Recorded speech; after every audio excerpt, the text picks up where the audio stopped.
사실 이제 우리가 생각해오던 그런 부흥의 시대는 끝났습니다. 숫자가 늘어나고 뭐 교회를 크게 짓고 이런 시대는 더 이상 우리 시대의 메시지가 되지 못하거든요. 정말로 필요한 시대는, 그리고 하나님께서 지금 끌고 가고 있는 시대는 말씀의 재건이에요. 말씀의 재건. 말씀이 말씀되는 거거든요. 말씀이 제대로 선포되고 그 말씀이 각 사람의 심령 속에서 진짜가 되는 거예요.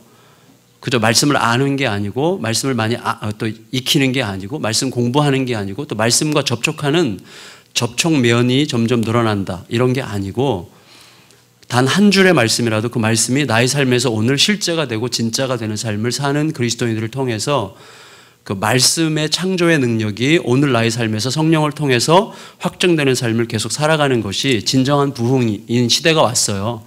진짜로 그 시대입니다, 지금은. 그런 의미에서 사실은 굉장히 적합한, 너무나 이 시대에 가장 적합한 저는 목사님이라고 확신해요. 그래서 저는 사실 우리 형님이 우리 교회 말씀 집회에 좀 강사로 오라 그러실 때 저는 뭐 감지덕지 정말 행복하게 왔습니다.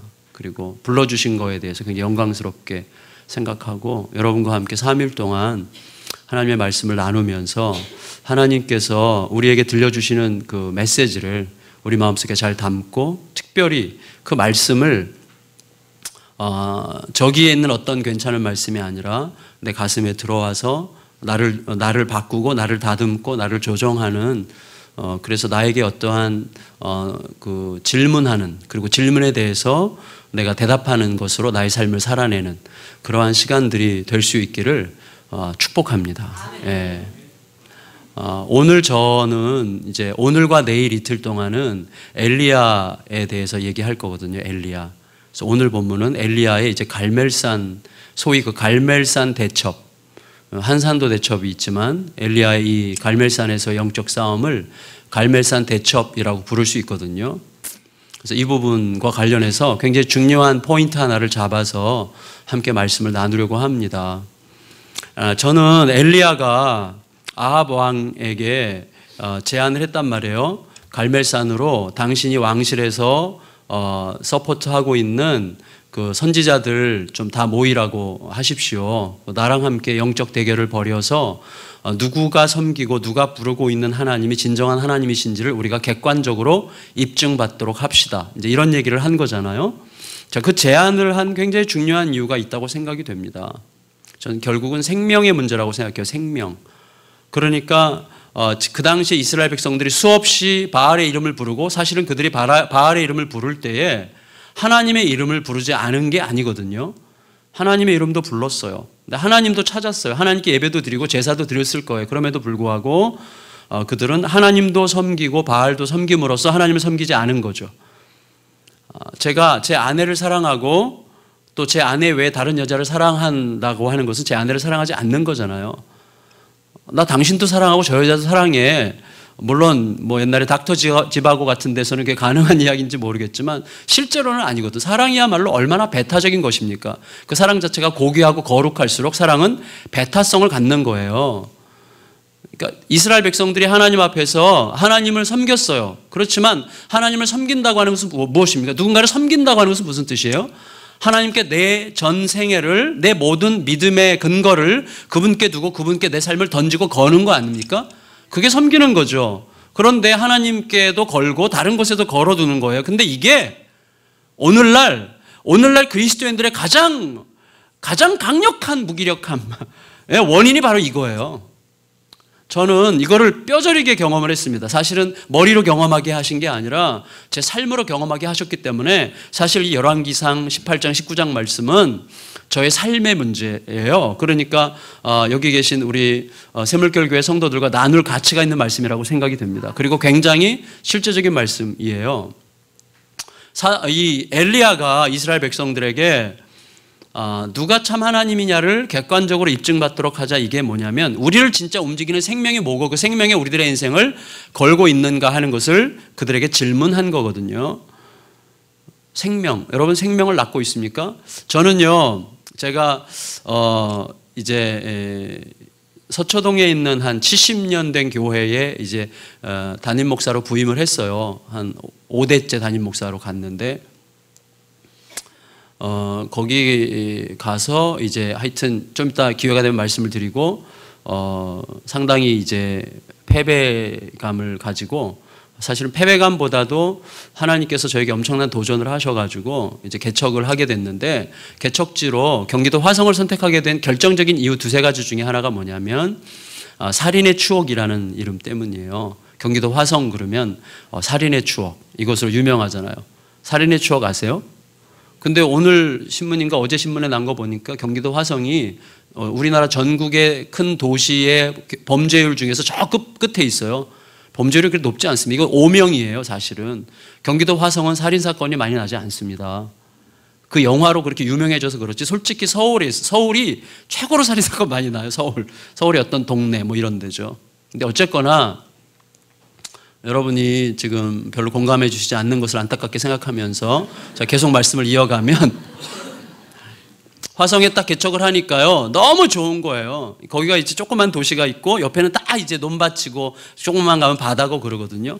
그러니까 이제 거기 개척하니까 동네에 이제 한 장로님이 저를 옛날부터 좀 알던 장로님이신데, 그분이 페인트로 먹고 사시는 분이세요. 페인트, 고급 페인트 공이에요. 그래서 일당이 좀 높은 분인데, 이분이 페인트 칠을 하면서 이제 마당이 있는 집, 시골집을 하나 사가지고 거기서 사시는데 계란을 늘 갖다 주세요. 계란을. 그런데 계란을 이제 계란 30알 들어가는 판에다가 이렇게 늘 가져와서 갖다 주시는데, 이 계란이 30알이 다 안 차. 어떤 때는 뭐 16알, 어떤 때 12알 그래요. 그리고 이 계란이 좀 거시기 한 게 막 묻어 있고 그래요. 계란이. 예, 그래서 그대로 그냥 가져오는데 어떤 계란도 울퉁불퉁하고 막 그래요. 그래서 장로님이 계란이 뭐예요? 그러면 제가 그냥 집 마당에서 키우는 계란인데 목사님 일단 드십시오. 이 계란이 맛있을 뿐만 아니라 목사님 같은 분에게 의미가 있는 계란입니다. 뭔데요? 그냥 나중에 말씀드릴게요. 그러더니 이분이 계란을 계속 1년을 계란을 갖다 주신 거예요. 뭐 한 달에 한 몇 번씩 계란. 그래서 맛있게 먹었어요. 1년쯤 지난 다음에 이 장로님이 저에게 그 계란의 비밀을 얘기해 주셨어요. 계란의 비밀. 왜 저한테 갖다, 옛날부터 저를 아니까 이분이 설명해 주시는데 뭐냐면, 이분이 이제 그 양계장에 가서 닭을 사와요. 근데 어떤 닭을 사오는가 하면 알을 낳다 더 이상 못 낳는 닭, 소위 이제 폐계라고 그러죠. 폐계. 알을 이제 더 이상 못 낳아요. 하도 이제 알만 많이 나가지고 더 이상 알이 안 나오는 닭들을 폐계라고 그러는데, 이런 닭들은 보통 이제 사료로 써요. 갈아서 사료를 쓰든지 한 500원씩에 팔거든요. 이분이 한 2만 원만 주면 40마리를 사갖고 오는 거예요. 폐계를 2만 원을 주고 40마리를 사와요. 마당에다 이렇게 풀어놓고 마당에 이렇게 모아놓고 닭들을 보면서 이제 잘 설득을 하는 거예요.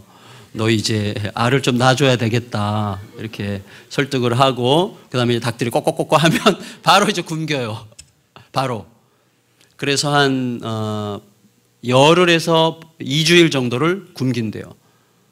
그러면 그 시간 동안에 이 몸에 그동안 들러붙어 있던 항생제들, 얼마나 많은 항생제들이 들어가 있어요. 항생제들, 그다음에 헛된 것들이 쫙 빠져나가요. 그러고 나서 2주일쯤 지난 다음에 이제 풀어놔요. 마당에 풀어놓고 이제 먹다 남은 밥, 잔반 이런 것들 이제 주고, 그 다음에 하면 막 마당 다니면서 막 땅 파가지고 벌레 잡아먹고 막 난리가 나는 거예요. 그러고 나서 이제 한 달쯤 지나면 소위 이제 그 체질 개선이 이루어지면서 이 닭들이 몸이 이제 달라지기 시작하는 거예요. 그러면서 알을 낳기 시작해요. 알을. 그래서 짧게는 8개월 정도, 길게는 1년까지 알을 낳는 거예요. 그래서 제가 장로님이 저에게 이야기해 주실 때 제가 금방 알았어요. 이분이 왜 나한테 이거, 저는요 개척할 때 제 목회는 끝났다고 생각하고 개척한 거거든요. 내 목회는 끝났고 나는 그냥 고요하게 조용히 시골에서 그냥 몇 사람을 정말 제자 훈련하면서 예수 공동체 하면서 살고 싶다. 그리고 내가 생각했던, 제가 머릿속으로 꿈꾸었던 모든 종류의 그런 어떤 그 목회 그림을 다 하나님께서 부수셨기 때문에 주님께서 주시는 대로만 그냥 가겠습니다. 이런 마음으로 내려왔는데 그분이 그걸 아셨어요. 그리고 목사님이 더 이상 알을 낳지 못하는 닭과 같은 심령일 거라고 생각이 된다고, 맞다 그랬어요. 나는 더 이상 알을 낳을 수 없을 것 같은 생각이었어요. 나는 끝났다고 생각했거든요. 근데 그분이 항생제가 빠지면 알을 또 낳을 수 있습니다. 그거였어요. 그래서 저에게 영혼의 항생제가 있는 거예요. 우리들의 영혼의 항생제가 있어요. 막 불필요한 것들, 뭔가를 그것이 항생제를 주입하면 인위적으로 알을 낳고 병에 덜 걸릴 수 있지만 사실은 그것 때문에 더 이상 생명을 지속할 수 없고 그것 때문에 진짜 의미 있는 일을 할 수 없는 그것들이 우리들의 영혼에도 쌓여가는 거예요. 그게 뭐냐를 이제 생각해 보는 시간을 갖게 된 거죠. 상당히 고수예요, 장로님이. 제가 굉장히 그래서 저희 교회에 양계장 하는 분들이 계신데 양계장 하는 분에게 물어봤어요. 그게 사실이냐 그랬더니 맞대요. 왜 안 하냐 그랬더니 사료값이 안 나온대요. 그래서 사료값 대비 안 맞기 때문에 안 하는 거지 실제로 하려면 그렇게 다 할 수 있다는 거예요. 아, 그렇구나. 그런 거구나. 제가 알게 돼서 굉장히 깊은 생각을 하고 깨달음을 갖게 됐어요. 저는 엘리야가 지금 이스라엘 백성들에게 요구하는 게 바로 그런 거라고 생각이 됩니다. 대단히 죄송하지만 제가 이걸 좀 벗어도 되겠습니까? 제가 좀 열이 많아가지고. 근데 어쨌거나 엘리야가 아합 왕에게 영적 대결을 벌일 수 있도록 바알 선지자들과 아세라 선지자들 불러오라고 했을 때 사실은 아합은 그 전부터 엘리야 죽이려고 했어요. 엘리야 죽이고 싶어서 찾아다녔어요. 드디어 엘리야를 만난 거예요. 죽이면 되는데 안 죽여요. 그리고 엘리야의 제안을 받아들여요. 이유가 뭐냐면 그 당시에 제가 볼 때는 시대적 배경 때문인데 이 시대는 굉장히 혼란스러운 시대예요. 그리고 백성들의 원성이 자자하던 시대예요. 비가 안 온 지 3년 6개월째예요. 비가 안 온 지. 얼마나 척박하고 메마르고 건조합니까? 그러면 우리들도 옛날에 사극 보면 비가 안 와서 가뭄이 들고 그런 세월이 6개월, 1년 가까이 되면 어떻게 되죠? 백성들이 다 누구 원망해요? 왕이 덕이 없기 때문에. 왕이 하늘의 뜻을 거역했기 때문에 하늘로부터 받아들여지지 않았기 때문에 이런 일이 생겼다고 백성들이 생각하지 않겠어요? 물론 고대에서도 그랬는지 모르겠지만 자연히 리더에게 모든 책임이 쏠리는 거 아니에요. 이렇게 나라가 힘들고 흉흉하게 되면 이 나라를 통치하는 리더에게 무슨 문제가 있기 때문이 아니냐, 그래서 하늘이 진노한 거 아니냐, 뭐 이런 식의 생각을 하지 않겠어요? 그런 것을 아합이 느껴요. 이 시대는 얼마나 공고한 시대였는지 아합 왕도 물을 찾으러 다녀요. 자기 가축들에게 먹일 물이 없어가지고 아합이 직접 나가서 왕이 물을 찾으러 다닐 만큼 그렇게 가뭄이 심했던 시대였기 때문에 아합이 엘리야의 제안을 받아들인 것은 굉장히 교활한 거죠. 그러니까 엘리야를 지금 죽여도 되지만 지금 죽이면 사실은 별다른 정치적 효과가 없어요. 엘리야를 지금 죽이지 않고 엘리야의 제안대로 엘리야 한 사람 대 850명의 선지자 영적 대결을 벌리고 모든 백성들을 초대하면 흉흉한 민심이 갑자기 어떤 하나의 이벤트에 쏠리면서 백성들의 마음이 그쪽으로 가는 거예요. 더구나 이 승부가 어떻게 되든 간에 어떤 승부가 나건 간에 모든 책임을 엘리야에게 돌릴 수 있는 근거를 얻게 되는 거죠. 그런 정치적인 이유를 아합이 재빠르게 계산했을 것 같은 생각이 들어요. 그래서 엘리야의 제안을 아합이 받아들였어요. 그리고 이제 엘리야가 갈멜산으로 가고 그리고 아합도 선지자들을 전부 다 보내죠. 그래서 바알 선지자 450명, 아세라 선지자 400명, 850대 1의 이제 영적 전쟁이 벌어지게 되는 거예요. 자, 이게 중요한데 여기에 굉장히 중요한 몇 가지 포인트가 있어요. 그게 뭐냐면 첫째, 학자들에 따르면요, 이 갈멜산에서 영적 전투를 하자고 제안한 사람이 엘리야인데 갈멜산이 어떤 곳인가 하면 바알의 산당들로 가득한 곳이래요. 그러니까 바알 선지자들이 자기들의 홈그라운드로 생각하는 곳이래요. 그게 갈멜산이에요. 그러니까 바알 선지자들이 자기들의 힘을 가장 잘 발휘할 수 있는 곳, 그들이 위세를 떨칠 수 있는 곳, 그들의 영적 기운이 가득한 곳이 갈멜산이에요. 근데 나중에 보면 갈멜산 중에서도 영적 대결을 벌이는 장소가 어디냐 하면 여호와의 무너진 제단 앞이에요. 이거는 엘리야의 의도적인 장치예요. 무슨 말인가 하면 거기에 이스라엘 모든 백성들을 초대했거든요. 이스라엘 백성들을 보라고 하고 그 보라고 하면서 엘리야가 그때 한 유명한 말이 있잖아요. 너희가 언제까지 중간에서 왔다 갔다 할래? 엘리야가 하나님이면 바알이 하나님이면 바알 섬기고 하나님이 하나님이면 하나님 섬겨. 마음을 정해야 될 거 아니냐. 여기서 왔다 갔다 이게 뭐야 도대체. 그 말은 뭐예요? 이스라엘 백성들이 하나님도 섬기고 바알도 섬기고 기회 봐서 이것도 섬기고 기회 봐서 이것 잡았다가 했다는 것이죠. 가장 가증한 거죠. 그 말은 무슨 뜻이죠, 여러분? 그건 무슨 뜻이에요? 자, 보세요. 이건 에덴의 정신이에요. 에덴의 정신. 에덴 동산에서 하나님께서는 아담과 하와에게 선악과 따먹지 말라 그랬잖아요. 따먹으면 죽을 거라 그랬잖아요. 그 다음에 뱀은 따먹어도 안 죽는다. 따먹으면 하나님처럼 될 거라 그랬죠. 아담과 하와가 누구 말 들었어요? 뱀의 말 들었죠? 아니에요. 뱀의 말 들은 거 아니에요. 뱀의 말과 하나님의 말 중에서 어떤 게 나에게 더 유리할까를 판단한 자기의 말을 들은 거예요. 결국은 그래서 이것도 아니고 저것도 아니라는 것은 무슨 뜻인가 하면 내 생각과 내 판단을 신의 자리에 앉는 거예요. 신의 자리에 앉히는 거예요. 결국은 최종적인 하나님과 대등한 우상의 자리를 차지하려고 하는 것은 결국은 나입니다. 나. 결국 나예요. 내가 왕의 자리를 항상 노리고 있어요. 내가 하나님의 자리를 항상 노리고 있어요. 그것과 싸우는 거예요. 신앙생활은 결국 그 싸움입니다. 하나님의 자리를 계속 노린다니까 얼마나 너무나 교묘하게, 너무나 은밀하게, 때로는 굉장히 경건하게. 예를 들어서 이런 거 있잖아요. 한 영혼을 위해 목숨을 바친 목회자. 얼마나 아름답습니까? 한 영혼을 위해 목숨 바친 목회자. 그런데 한 영혼을 위해 목숨 바친 목회자라는 명예를 구할 수 있어요. 얼마나 은밀해요. 한 영혼을 위해서 목숨 바친 목회자가 되는 거 아름답지만 한 영혼을 위해서 목숨 바친 목회자라고 하는 사람들의 시선과 인정과 박수와 명예를 구할 수 있는 게 우리들이란 말이에요. 우리는 굉장히 경건한 방식으로, 굉장히 겸손한 방식으로 내가 스스로 하나님 노릇하는데 너무나 유능한 자들입니다. 우리 너무나 유능해요. 에덴의 그 정신이 여전히 우리 안에 계속해서 머물러 있는 거예요. 그러니까 여러분, 이스라엘 백성들이요, 바알과 하나님 사이에서 상황에 따라서 유리한 것을 잡겠다, 그 말은 뭡니까? 이게 더 유리하다고 생각하는 내 판단을 의지하는 거고, 이게 더 유리하다고 생각하는 이 판단을 의지하는 거니까 결국은 자기가 최종 판단자예요. 자기가 최종 결정권자예요. 결국 자기가 하나님의 자리에 앉는 거예요. 에덴 동산에서의 그 타락의 본질이 시대적으로 지금 우리들의 개인의 삶에도 계속해서 반복되고 있는 겁니다. 정말 결국 그 싸움이에요. 근데 엘리야가 지금 제안하는 거예요. 너희들 봐라, 이 갈멜산, 온 세상이 다 바알 산당으로 뒤덮인 것 같은 이런 세상 한가운데서, 온 모든 백성들이 다 바알 앞에 엎드리는 것 같은 세상 한가운데서 여호와의 제단은 이렇게 초라하게 무너져 있구나. 이게 우리 시대의 영적 단면이 아니냐라고 이스라엘 백성들에게 지금 시위하는 거예요. 이것 좀 봐라. 그리고 너희가 하나님을 섬기든지 바알을 섬기든지 결정해. 그랬을 때 이스라엘 백성들이 어떻게 했는 줄 아세요? 한마디도 안 했다고 그랬어요. 그 말은 뭐예요? 결정유보. 결정유보. 자, 이거예요. 무슨 말인가 하면, 제가 초등학교 때, 제가 2단 출신이에요. 2단.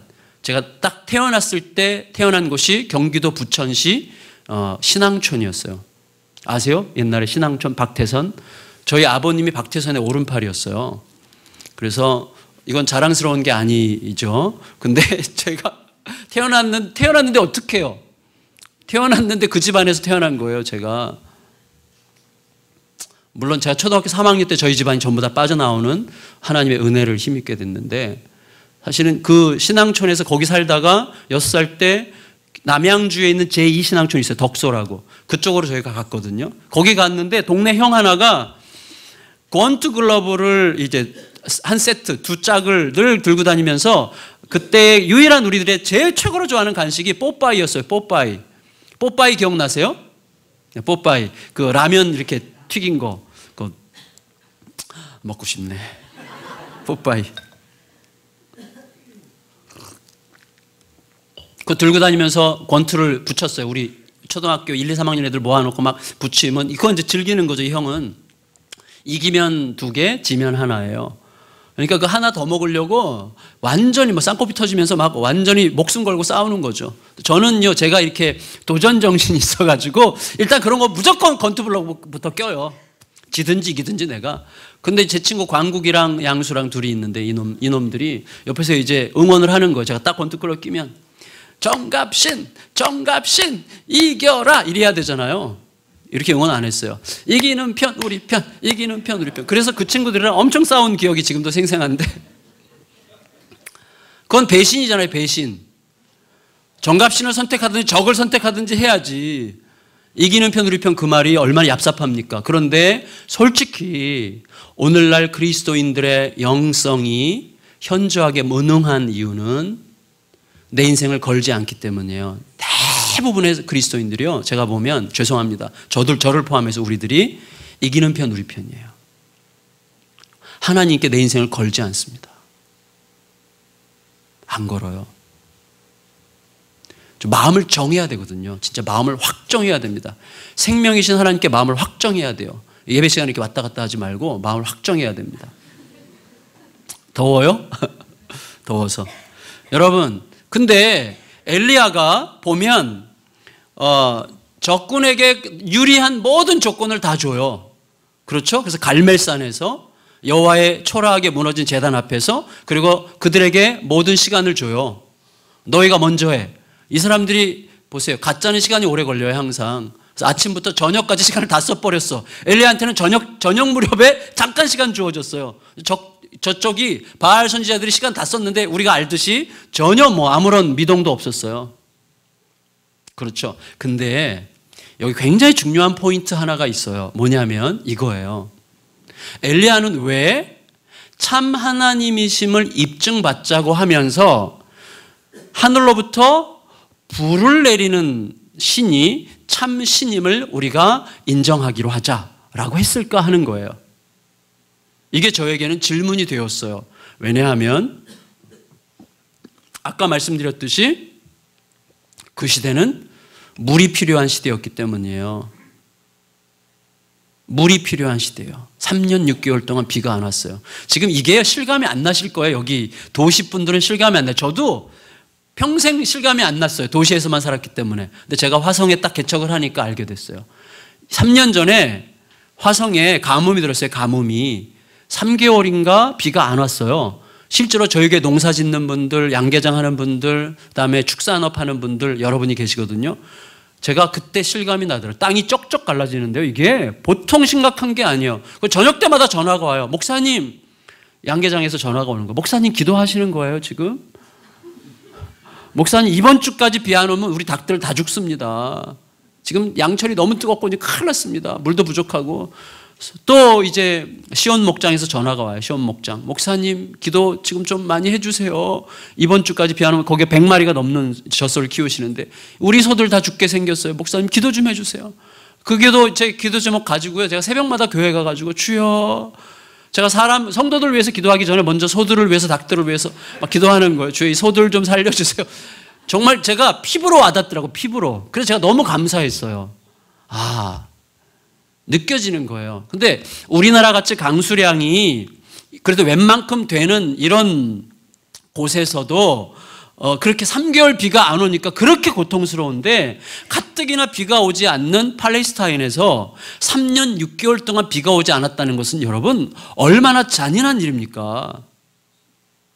진짜 잔인한 일이에요. 그거는 왕이 물을 찾으러 다닐 정도니까요.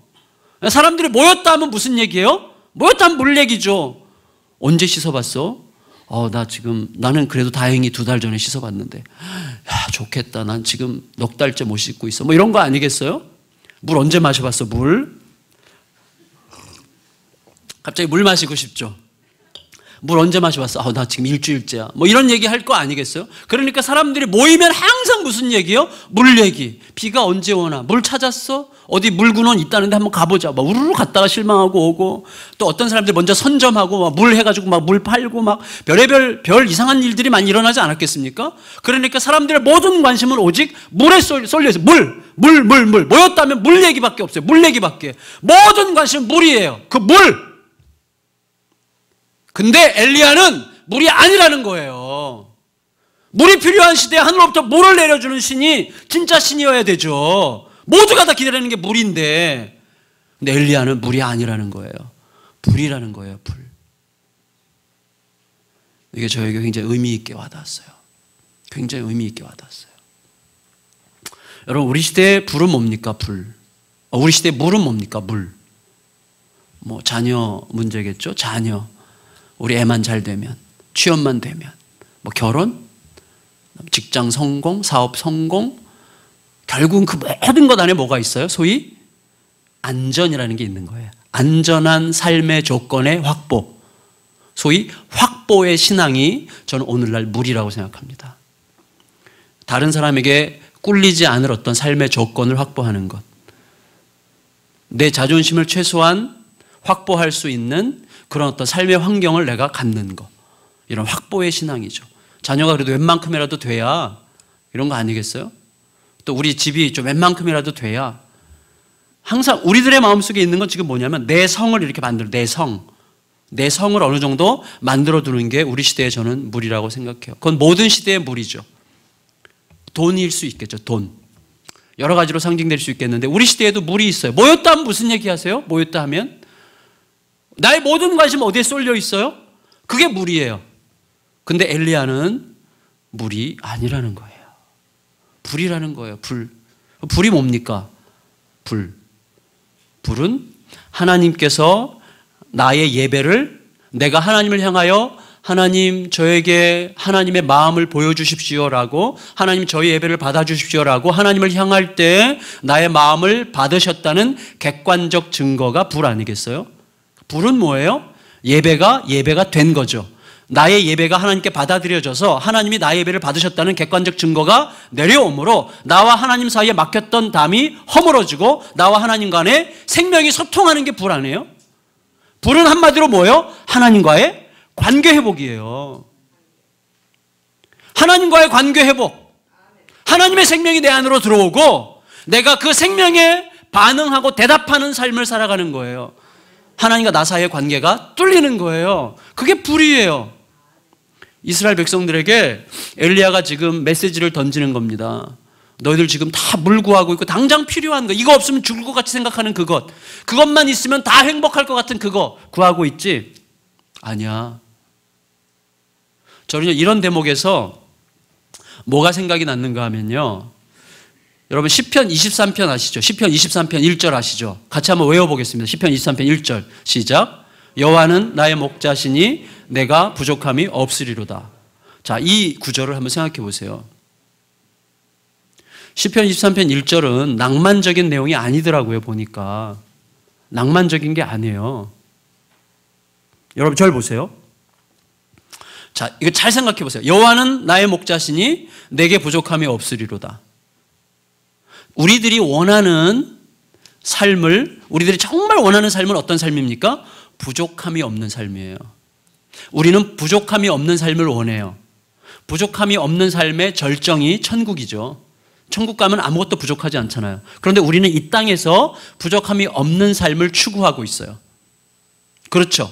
그래서 우리들의 마음속에 늘 갈망은 무엇인가 하면 이 문제만 넘어서면, 이 문제만 해결되면, 이것만 내가 성취할 수 있다면, 저것을 내가 획득할 수 있다면 부족함이 없을 텐데, 우리 애 이놈 이번에 대학만 합격한다면 부족함이 없을 텐데, 이 사업만 잘 되면 부족함이 없을 텐데, 항상 우리들은 어떤 삶의 조건이 확보되고 회복되고 내가 원하는 수준만큼 획득되는 것을 부족함이 없는 객관적 조건으로 내가 항상 생각해요. 그런데 시편 23편을 쓴 시인 다윗은 뭐라고 그랬는가 하면 여호와가 나의 목자시기 때문에 부족함이 없다 그랬어요. 여기에 뭔가 질문이 필요해요. 질문이. 자, 무슨 말인가 하면 이거예요. 시인은요, 내가 사망의 음침한 골짜기에 있든지 간에 지금 내게 현저하게 현실적 삶의 조건들이 굉장히 결핍되어 있고 부족하건 간에, 지금 내가 복잡한 관계 속에 있건 간에, 지금 내가 사업이 잘 안 되건 간에, 지금 내 자식이 말을 안 듣건 간에, 지금 내가 계획하고 있는 일들이 제대로 안 되는 것 같은 상황이건 간에 여호와께서 나의 목자시라면 나는 부족함이 없다고 말하고 있는 거거든요. 이거 무슨 의미예요? 생각해 보세요. 여호와가, 하나님께서 우리를 부르신 직후부터 하나님께서 우리의 목자가 아니신 적은 없죠. 하나님이 우리를 부르시는 그 순간부터 하나님 우리의 목자십니다. 맞죠? 하나님 우리의 목자세요. 근데 우리들은 시편 23편 1절을 우리의 삶으로 이렇게 고백하면서 살아요. 여호와가 나의 목자심에도 불구하고 나에게는 범사의 부족함이 많도다. 우리 늘 이렇게 사는 거 아니겠어요? 하나님은 우리의 목자신 거 틀림없잖아요. 근데 나는 부족해. 이상한 거죠. 여호와가 나의 목자심에도 불구하고 나는 부족하도다. 왜 이런 언밸런스한 게 생기는 거예요? 이유가 뭐예요? 제가 이 부분 가지고 고민을 해봤어요. 고민했어요. 뭘까? 제가 알게 됐는데요. 제가 나이가 들면서 아까 우리 형님한테도 고백했는데 제가 이제 손주가 생겼어요. 손주가 둘이 있어요. 둘. 왜요? 제 딸이 28살인데요. 그 딸이 22살에 시집갔어요. 까져가지고. 저는 25세 장가를 갔어요. 까져가지고. 그래가지고 제가 25세 장가가고 저희 딸이 22살에 시집가고 저희 사위는 저랑 18살밖에 차이가 안 나. 사위가 딸보다 7살이 많아. 미국에 지금 살고 있는데 그렇게 이제 손주가 생기고 나니까 제 아내가 사실 형님 앞에서 이런 얘기하기가 좀 죄송하긴 하지만 그렇게 애틋한 거예요. 너무나 애틋해요. 근데 제가 알게 됐어요. 뭐냐면 아내됨을 제가 누리잖아요. 아내됨을 누린다는 건 뭡니까? 아내가 옆에 있으므로 안정감을 느끼고 편안함을 느끼고 행복감을 느끼고 이 사람과는 어디든지 가고 싶은 그런 마음이 아내됨을 누리는 거죠. 이 사람으로 인해서 뭔가 모르겠는 설명되지 않는 어떤 내 존재감이 완성되는 것 같은 느낌? 이런 게 이제 아내됨을 누리는 거예요. 그런데 제가 저의 아내는 항상 나의 아내지만 이 아내됨을 누리지 못할 때가 있더라고요. 언제냐면 내가 남편 되지 못할 때요. 내가 속으로 딴 여자 생각하고 있다든지 딴 욕심 품고 있다든지 아니면 내가 아내를 무시한다든지 아내 말을 귓등으로도 안 듣는다든지 제가 아내의 남편됨의 자리에 있지 않을 때 아내는 여전히 내 아내임에도 불구하고 아내의 아내됨이 누려지지 않더라고요. 제가 알게 됐어요. 여러분, 하나님은 항상 우리의 목자셔요. 그러나 하나님이 나의 목자이시지만 그분이 나의 목자로서 목자됨을 양이 그분의 목자되심을 누리려면 그분의 보호를 받고 그 안에서 안정을 누리고 하려면 양의 양됨이 있어야 돼요. 양의 양됨이 뭡니까? 목자의 발뒤꿈치만 쫓아가는 거예요. 목자의 음성을 듣고 목자의 발뒤꿈치만 쫓아가는 거예요. 근데 양의 양됨이 잘 안 돼. 왜? 지금 목자가 가는 길이 광야같이 보이는 거예요. 목자가 가는 길이 물이 없을 것 같아. 황량해 보여. 근데 저쪽 보니까 푸른 초장이 있어 보여. 생수가 있어 보여. 그러니까 자꾸 저쪽으로 가고 싶은 거예요. 안 믿어져, 이 왕이. 목자가 안 믿어져요. 그래서 에라 모르겠다 그러고 저쪽으로 가보는 거예요. 그러면 어떻게 되는 거예요? 여전히 그때에도 목자는 이 양의 목자이지만 이 양은 목자됨, 목자의 보호, 목자의 인도, 목자가 이끄는 곳에 가서 누리는 푸른 초장과 맑은 시냇물을 못 누려요. 왜? 양의 양됨을 그가 스스로 반납해버렸기 때문이에요. 그러면 우리는 항상 그 질문을 해야 되는 거예요. 물이냐 불 사이에서. 우리는요 항상 물입니다. 물. 우리가 왜 하나님의 하나님 되심을 누리지 못하는가 하면 우리의 초점이 항상 물에 있고 그 물을 끌어들이는 일을 위해서 하나님을 쓰려고 하기 때문에 그래요. 하나님을 이용해서 하나님의 팔을 비틀어서 내가 어떻게든지 열심을 내는 것도 마찬가지예요. 열심히 새벽기도하고 열심히 헌금하고 열심을 다해 충성해서 어떻게 해요? 하나님을 빚진 자의 자리에 앉히는 거예요. 내가 이렇게 열심히 했는데 하나님 안 해주실 거예요? 다시 말하면 나의 열심이 하나님을 빚쟁이로 만드는 거예요. 내 방식이에요. 내 방식, 내 뜻으로. 여러분, 우리의 뜻이라고 하는 것은 얼마나 교묘합니까? 얼마나 은밀합니까? 바이러스 비슷해요. 바이러스가 건강할 때는 숨어 있다가 몸이 약해지면요 일어나서 내 온몸을 지배하지 않습니까? 내 뜻도 그래. 내 뜻도 이 부분을 내일 좀 집중해서 말씀드리려고 하는데 내 뜻도요 희한하게 내 영혼이 건강할 때는요 딱 숨어 있어요. 그래서 내가 영적으로 약해지잖아요. 하나님과의 관계가 흐트러지고 하나님과의 관계가 흐트러지는 첫 번째 증거는 교만입니다. 교만이에요. 자기가 뭐가 된 것 같이 느껴져요. 그러면 이 내 뜻이 싹 올라와가지고 나를 완전히 장악해버리는데요. 무너지는 것은 순식간이에요. 한순간에 무너집니다. 전 이렇게 해서 기독교에는요 경지가 없어요. 목사 됐다고 장로 됐다고 권사 됐다고 경지라는 게 없어요. 기독교는 하루아침에 무너지는 게 기독교예요. 다시 말하면 매일 하나님 앞에 어린아이처럼 매달리지 않으면 안 되는 거예요. 어떤 경지에 오르는 게 없는 거예요. 엘리야가 이스라엘 백성들에게 내 눈에 보이는 푸른 초장과 목자의 발뒤꿈치 사이에서 목자의 발뒤꿈치가 내 눈에 보이는 푸른 초장보다 더 확실한 현실이라고 지금 말하고 있는 거예요. 목자의 발뒤꿈치가 가고 있는 곳이 광야처럼 보일지라도 목자의 발뒤꿈치만 따라가는 게 더 우선이라고 하는 거예요. 이게 중요합니다. 광야처럼 보여도. 지금 광야 같은 시간을 보내고 계십니까? 그렇지만 광야 같은 시간을 보내고 계시는 중에도 하나님을 붙들고 계시다면 걱정하지 마세요. 결국은 가게 돼요. 결국은 가게 됩니다. 결국은. 저는 그 도전을 어떻게 받았는가 하면요. 제가 아까 제가 2009년 8월에 개척을 했거든요. 근데 개척하기 전에 그 교회 70년 된 교회에서 3년 6개월 이제 심으를 했어요. 근데 저는 그 교회 부임할 때요. 자신만만했어요. 자신만만했어요. 그 교회는 일단 자신만만할 수밖에 없었던 게 규모가 좀 되는 교회였어요. 제가 부임할 때 아이들까지 한 1,300~1,400명 이렇게 모이는 교회였어요. 서초동에 서울교대라고 하는데 바로 앞에 있어요. 제 속에서는 그 이전에 한 2만 명 정도 규모의 교회에서 목회 기획을 했어요. 기획. 그러니까 그 교회가 이렇게 그 교회 10년 계획을 짜는 일을 했어요. 그러니까 그거의 10분의 1도 좀 채 안 되는 교회 규모가 제 속에서는요, 자신 있어 보였어요. 그러니까 교회에서 이렇게 얘기했어요. 20년 동안 교회에 전혀 변화가 없으니까 목사님 좀 어떻게 해 주십시오. 알겠다고. 그래서 이제 그 교회를 부임했는데요. 겉으로는 엄청 겸손하게 얘기했거든요. 저는 할 수 없습니다. 주님께서 은혜 주셔야 하죠. 이렇게 이딴 식으로 말했지만 실제로는요, 제 안에서는 상당히 자신이 있었어요. 그래가지고 교회를 저에게 굉장히 유리했던 거죠. 왜냐면 20년 동안 변화가 없었다는 사실. 그 전에, 제가 부임하기 전에 수천만 원을 들여가지고 전도 집회 했는데 7명 왔대요. 꼴랑. 그래서 제가, 나에게 기회를 주시는구나. 내가 올해 교회를 뒤집어 놓으면 하나님께서 내가 여기 온 이유와 목적이 확실히 증거되겠구나 생각해가지고요. 부임하자마자 2006년도 1월 달부터 11월 달까지 완전히 교회를 발칵 뒤집어 놨어요. 막 해가지고요. 막 릴레이 기도하고 비전 제시하고 막 악을 쓰고 막 하자 그러고 막 난리를 쳐가지고, 물론 여러분 상상하는 것처럼 그렇게 유치하게 하진 않았어요. 좀 고상을 떨면서 이렇게 했지만 11월 달이 딱 됐을 때요. 전도 집회 때 3일 전도 집회 했거든요. 3일 동안, 그 전에 7명 왔다 그랬잖아요. 3일 동안 500명이 왔어요. 500명이. 거기는요, 그렇게 사람들이 올 수 있는 곳이 아니에요.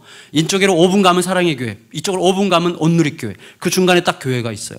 근데 이 교회 성도들은 사랑의 교회랑 온누리교회를 인정하지 않는 성도들이에요. 그럼 날라리 교회 필요 없다, 우리는. 우리 교회가 최고다. 이렇게 생각하는 성도들, 막 아주 영적으로 교만하고 막 자신만만한 성도들로 꽉 차 있어요. 살아남은 자들만 남은 교회였어요. 살아남은 자들만.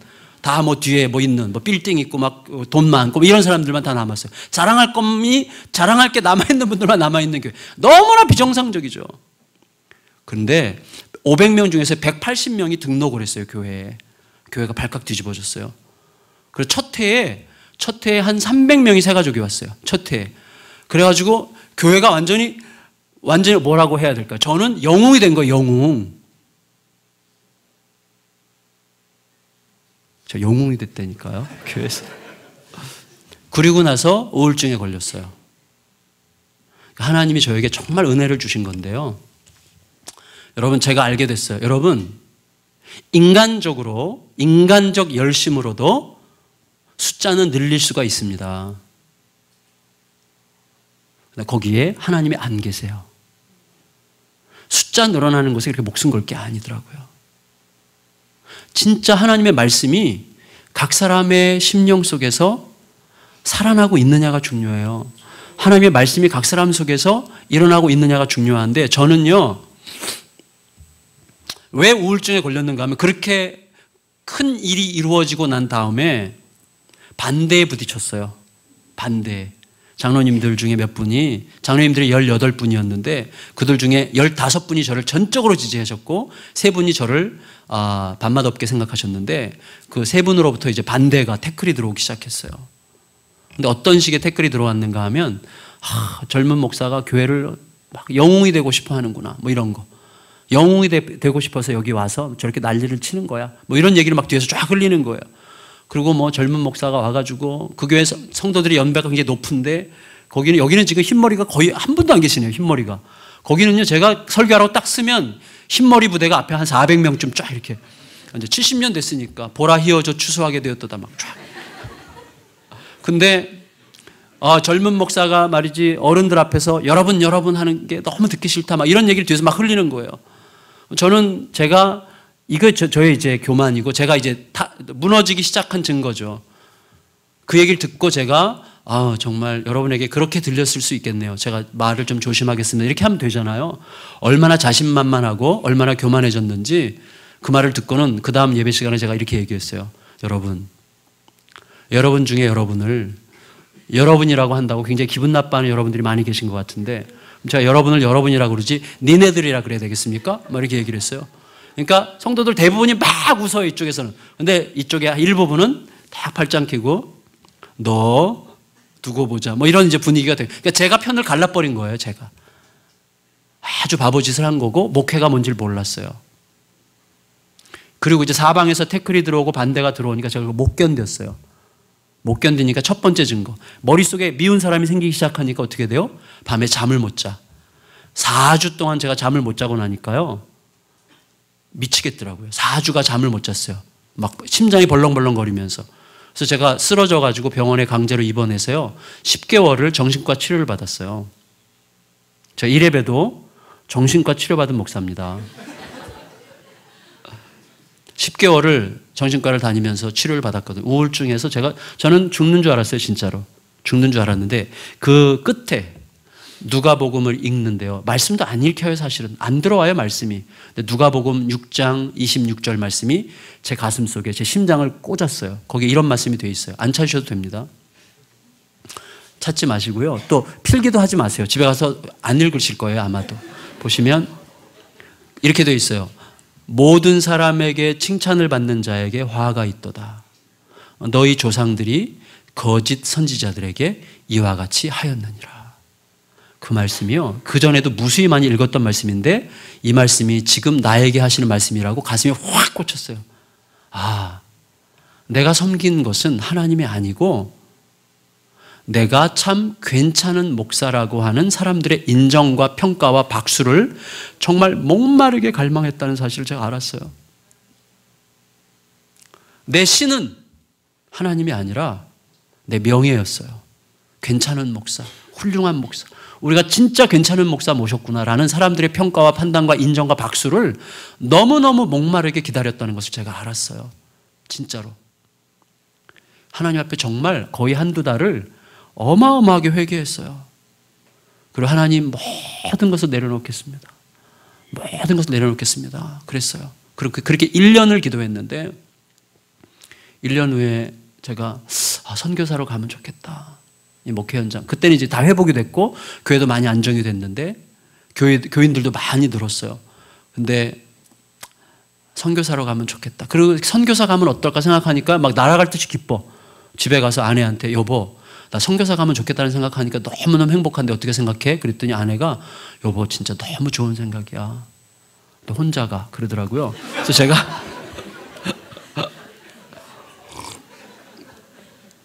주님의 뜻이 아닌 걸 그때 확실히 알았어요. 아내가 찬성해야 돼. 그 다음 해 이제 2009년 4월 1일 날 새벽에 기도하는데 갑자기 개척의 비전이 확 오는 거예요. 이 교회를 내려놓고 개척하고 그리고 이 교회 성도들이 상처받지 않도록 이 교회가 날 파송해주면 너무나 좋겠다. 이런 생각을 했어요. 그리고 막 날아갈 듯이 기쁜 거예요. 잊을 수 없어요. 2009년 4월 1일 아침. 집에 가면서 아내한테 빨리 얘기하고 싶어서 막 집으로 가는데 갑자기 의심이 들어오는 거야. 왜 하필이면 4월 1일일까? 막 이런 생각이 들었는데 그래도 이제 집에 달려가가지고 아내랑 같이 밥을 먹는 자리에서 밥 먹으면서 여보 여차여차해서 하나님께서 개척하면 어떻겠는가 하는 마음을 주셨는데 날아갈 듯이 기쁜데 당신 어떻게 생각할 때 아내가 밥 먹다가 젓가락을 딱 내려놓는 거예요. 벌떡 일어나서 제 곁으로 와서요 저를 와락 끌어안는 거예요. 막 울면서 여보 나는 1년 전부터 기도해 왔어 그러는 거예요. 자기 1년 전부터 기도해 왔대요. 하나님 이 사람이 개척할 수 있는 마음을 주세요. 그 교회가 저에게는 물이었어요. 물. 그 교회가 목사한테 얼마나 잘해주느냐면요 얼마나 잘해줍니다. 목사한테는 완전히 보장된 거예요. 모든 삶이. 너무나 큰 혜택을 받는 교회죠. 근데 아내가 이 사람이 이거 내려놓을 수 있으면 목회를 할 것 같아 이렇게 생각했대요. 그리고 여기에 계속 있는 한 있으면 이 사람이 죽을 것 같다고 생각했나 봐요. 자기가 죽는 줄 알았대요. 내가 꿈을 다 잃어버리고 껍데기만 남은 목사가 될 것 같았대요. 그래서 아내가 그래서 저희 둘이서 막 엉엉 울면서 끌어안고 막 펄펄쩍 뛰면서 여보 한 사람도 안 따라와도 돼. 이 교회로부터 한 푼도 우리 지원받지 말자. 그냥 우리 두 사람이 가서 아파트 우리 전세 대출 받아가지고 저희는 결혼을 할 때부터 지금까지 매달 플러스 마이너스 제로로 살기로 결정을 했기 때문에 저희는 저축이 없어요. 매달 없어요 돈이. 그러니까 전세 대출 받아가지고 아파트 얻어서 아파트에서 몇 사람이라도 시작해보자. 12가정만 하니까 주시면 너무너무 행복할 거야. 우리가 그렇게 얘기하고 날듯이 기뻐가지고 한 거예요. 그리고 하나님께서 보여준 그대로 교회가 잘 정돈되고 좋은 후임자가 오시고 그리고 저를 2009년 6월 마지막 주일에 저를 파송식을 했어요. 두 가정이 자원을 했어요. 따라오겠다고.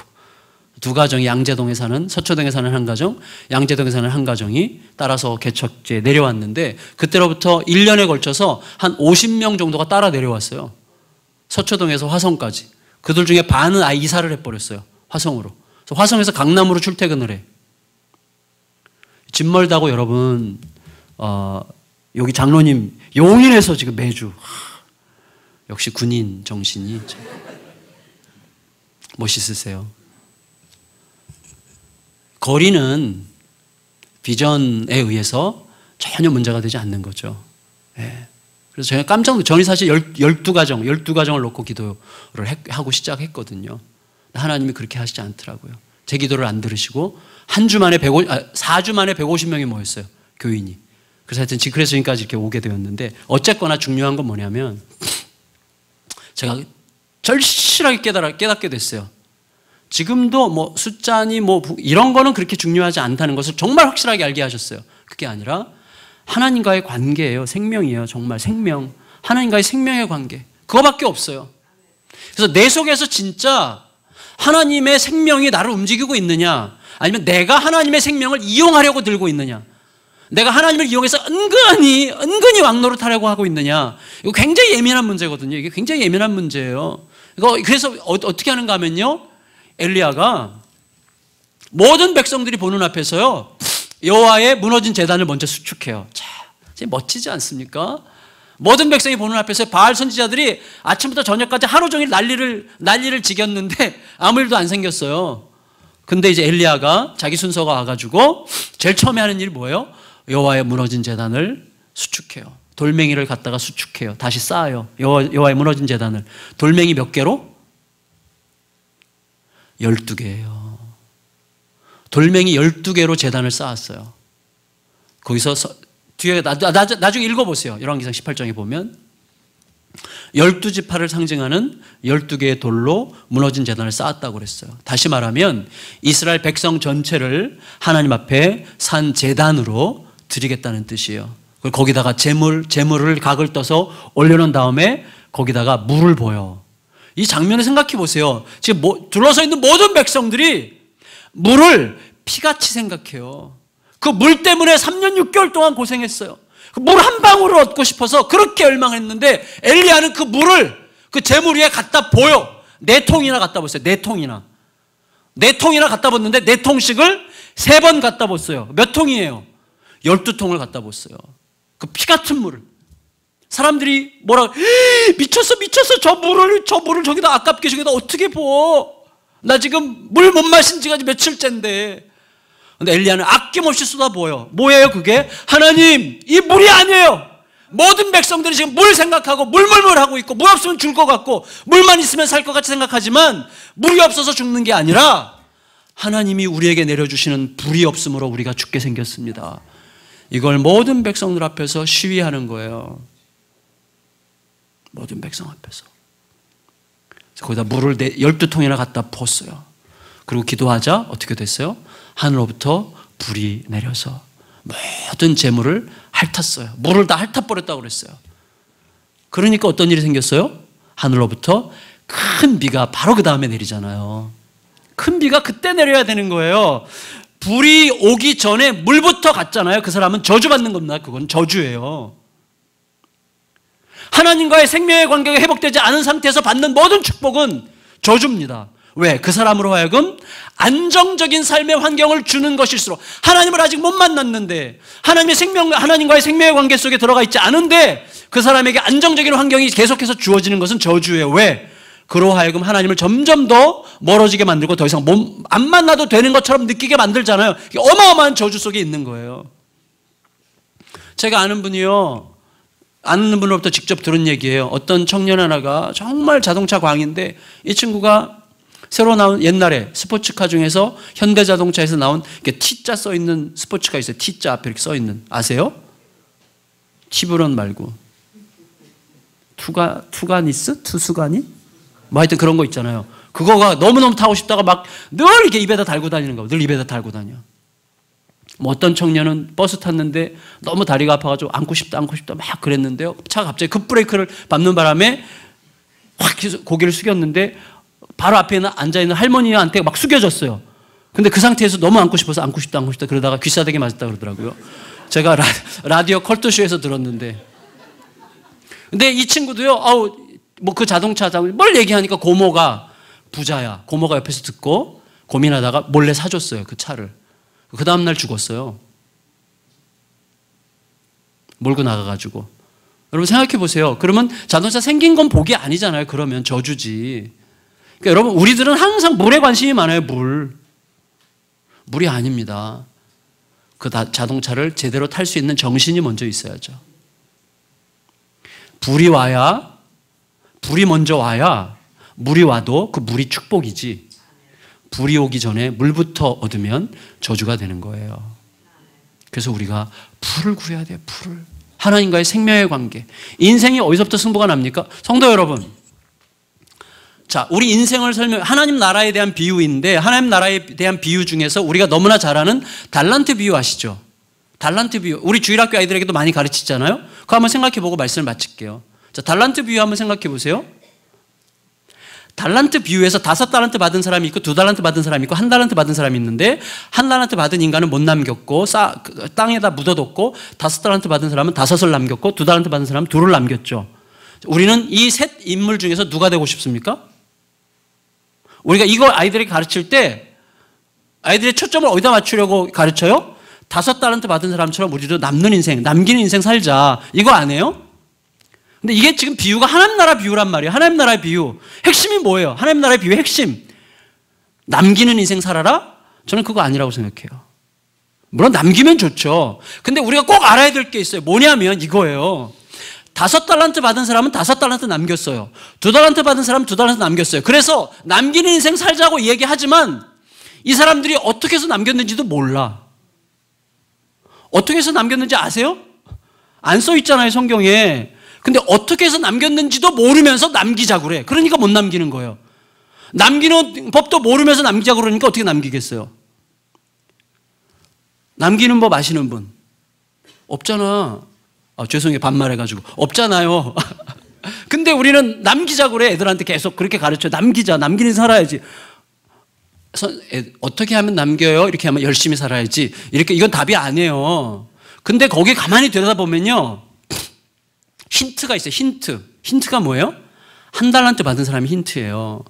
1달란트 받은 사람은 못 남겼어요. 못 남긴 이유는 땅에 묻어뒀기 때문이에요. 땅에 묻어둔 이유는 두려웠기 때문이에요. 왜 두려웠어요? 이거를 투자했다가 말아먹으면 주인한테 엄청 야단 맞을 거라고 확신했어요. 왜 주인한테 야단 맞을 거라고 확신했어요? 주인을 인색한 사람이라고 생각했기 때문이에요. 주인을 인색한 사람이라고, 영어로 hard man, 아주 딱딱하고 자기가 투자하지 않고 거두려고 하고 뿌리지도 않고 추수하려고 하는 아주 인색하고 이기적인 주인이기 때문에 라는 생각에서부터 시작한 거예요. 그러니까 다시 말하면 뭡니까? 달란트 비유의 핵심, 하나님 나라 비유인데, 하나님 나라는 뭐예요? 하나님과의 관계라는 말이에요. 어떤 관계? 내가 하나님을 어떤 분으로 알고 섬기고 있느냐가 하나님의 나라예요. 내가 하나님을 어떤 분으로 알고 그의 통치를 받느냐, 이게 하나님의 나라예요. 그게 우리의 인생을 결정하는 겁니다. 이 사람이 왜 못 남겼다고요? 땅에 묻어뒀기 때문에. 왜 묻어뒀어요? 투자했다가 말아먹으면 얻어맞을까 봐 주인으로부터. 왜 주인으로부터 맞을 거라고 생각했어요? 주인을 그럴 만한 인간이라고 생각했기 때문에 그래요. 여러분, 어떤 사람은요, 하나님을 굉장히 무서운 하나님으로 생각해요. 내가 그래서 과감하게 믿음으로 했다가 잘못하면 뒤통수 와서 때리고 눈알이 튀어나올 만큼 때리고 그다음에 뭐 말 한마디 잘못하면 이빨 하나씩 뽑고 막 이런 하나님으로 생각하는데 그런 사람은요, 하나님을 그렇게 생각하기 때문에 아무런 믿음의 모험도 감행할 수가 없어요. 그 사람의 인생은 결국 자기 생각 속에 갇혀서 살다가 끝나는 거예요. 결국 이 달란트 비유의 핵심이 무엇입니까? 5달란트 받은 사람과 2달란트 받은 사람은 1달란트 받은 사람처럼 주인을 그렇게 생각하지 않은 거예요. 이 사람들이 어떻게 그렇게 과감하게 1달란트가 얼마라고요? 뭐 누가 그러는데 뭐 5억, 6억, 6억쯤 된대요. 그러면 5달란트면 한 30억 된대. 어마어마한 돈 아닙니까? 어마어마한 돈? 그 어마어마한 돈. 그보다 더 된다고 그랬는가? 하여튼 그렇대요. 그러면 이 어마어마한 돈을 내가 과감하게 투자할 수 있으려면 어느 정도의 마음이 있어야 돼요? 나에게 이 어마어마한 돈을 맡긴 주인을 완전히 신뢰해야만 투자할 수 있는 거예요. 투자해서 내가 말아먹어도 내가 최선을 다했다면 주인은 예스 할 거야 라는 생각에 의해서만 투자할 수 있는 거 아닙니까? 결국 인생은 뭐예요? 하나님과의 관계예요. 내가 하나님을 어떤 분으로 생각하고 있느냐예요. 신앙은 무엇입니까? 신앙생활은 이런 말이 있어요. 하나님께로 피신하기 위해서는 하나님으로부터 떨어져야 한다는 말이 있어요. 유명한 말인데 무슨 말이에요? 욥기를 보면요. 욥기를 보면 왜 욥과 그의 친구들이 끝까지 논쟁합니까? 자기가 생각하는 하나님 속에 갇혀있기 때문에 그래요. 내가 경험한 하나님, 내가 지금까지 알아왔던 하나님, 내 생각 속에 갇혀있는 하나님 속에 내가 갇혀있기 때문에 끝없이 논쟁해요. 그런데 그들이 언제 극복해요?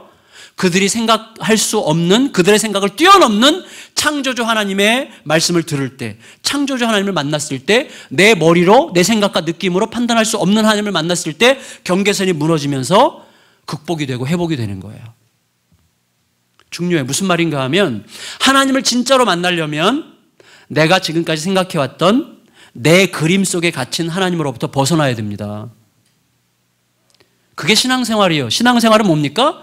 내가 아는 하나님 안에서만 말씀을 듣는 게 아니라 말씀이 가르치는 하나님을 그대로 받아 내가 지금까지 가져왔던 하나님에 대한 이미지를 계속 확장해야 돼요. 하나님은 이런 분이시구나. 오늘 말씀을 들으니까 우리 하나님은 또 이런 분이시구나. 하나님에 대한 나의 생각을 점점 깊어지게 넓어지게 해나가는 과정이 신앙생활이에요. 그런데 많은 사람들이 말씀이 선포될 때 어떻게 합니까? 말씀을 걸러들어요.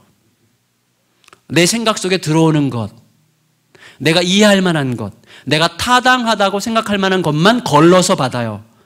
그거는 신앙이 아니에요. 그걸 뭐라 그래요? 종교라고 그래요. 종교를 영어로 religion이라고 그러잖아요. religion의 어원이 뭔지 들어보셨죠? religion의 어원이 뭐예요? 다시 리전, 리게레, 리제레 그러는데 그걸 뭐라 그래요? 묶는다는 뜻이에요.